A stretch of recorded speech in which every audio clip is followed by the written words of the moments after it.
zo so ɗaya wallahi kuma na manta gida ina ta yawo kar ku ga yanda na gaji. An ta Aisha ko? Wata fara? Yanda ka gane dai. A'a. Makociyar mu. Ni an mai gadi ne a gidan. Kuma yaron gidan. To karɓi kayan fiye mu je. Hau. Kin yi tambaya akan gaba. Ai kin yi tambaya akan gaba hanya. Kin yi hanya. Shi gaba hanya mu je. Na sha hanya da gajiya. Na yi ta yawo na bi wancan layi na bi nan na yi ta tafiya. Ina ta magana kuma kun yi shiru.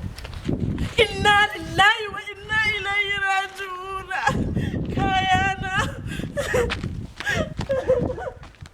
Ina suka yi.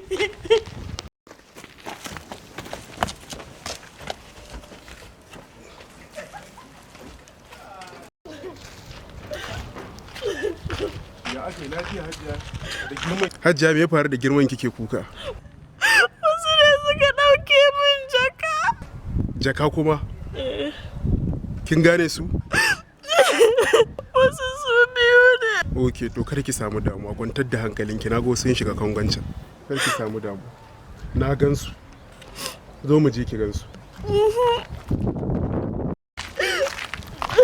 Makin da ta bani. Wai gidan ra'anta Aisha. Kai ka ji fa?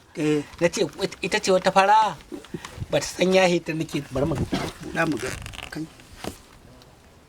a'a kaya ne Wallahi kaya ne. Har da kuɗi ma. Har da kuɗi a ciki. Ya? Har da kuɗi a ciki. Ba ta ta bai sai. Ba ka fasu. Ba ba ka kuɗi ka fasu.